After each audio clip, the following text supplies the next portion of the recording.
बिस्मिल्लाहिर्रहमानिर्रहीम। अस्सलाम वालेकुम। सूरज ग्रहण और चांद ग्रहण के मतलब बहुत सी तोहमात सुनने के बाद हम बहुत कुछ करते नजर आते हैं, मगर हम में से बहुत कम लोग ये बात जानते हैं कि ग्रहण के वक्त हमारे नबी सल्लल्लाहु अलैहि वसल्लम क्या करते थे। नबी करीम सल्लल्लाहु अलैहि वसल्लम ग्रहण के वक्त क्या करते थे, जानने से पहले आप हमें लाजमी सब्सक्राइब करें और इस वीडियो को दूसरों तक लाजमी शेयर करें, क्योंकि मुफीद मालूमात शेयर करना सदका जारिया है।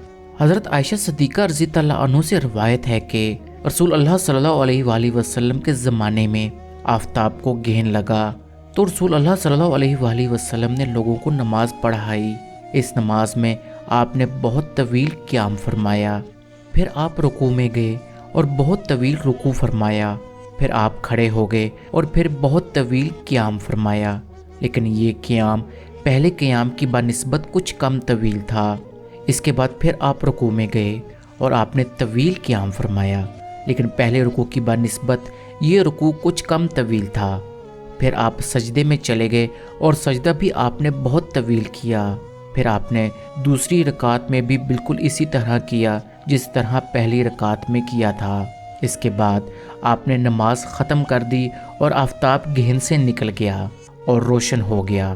फिर आपने खुतबा दिया और अल्लाह ताला की हम्दो सना के बाद इसमें फरमाया, सूरज और चाँद अल्लाह ताला की कुदरत और सनत की निशानियों में से दो निशानियां हैं। किसी की मौत और हयात से इनको ग्रहण नहीं लगता, लिहाजा जब तुम इनको ग्रहण लगते देखो तो अल्लाह ताला से दुआ करो और इसकी किबरियाई बयान करो और इसके हजूर में नमाज पढ़ो और सदका करो। इसके बाद आपने फरमाया, ऐ उम्मत मोहम्मदी, किसी ग़ुलाम या बांदी की बदकारी से किसी को इतनी नागवारी नहीं होती जितनी नागवारी अल्लाह ताला को अपने किसी बंदे या बंदी की बदकारी से होती है।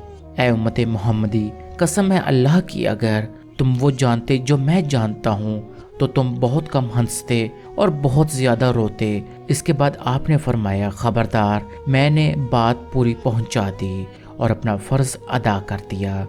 दोस्तों, ये हदीस बुखारी मुस्लिम से ली गई है। मुझे उम्मीद है कि आप इस हदीस से फ़ायदा उठाएंगे और ग्रहण के वक्त नमाज अदा करेंगे और अल्लाह से दुआ करेंगे। दोस्तों, मुझे लाजमी सब्सक्राइब करके जाइएगा। खुदा हम सबका हामी नासिर हो। जज़ाकल्लाह।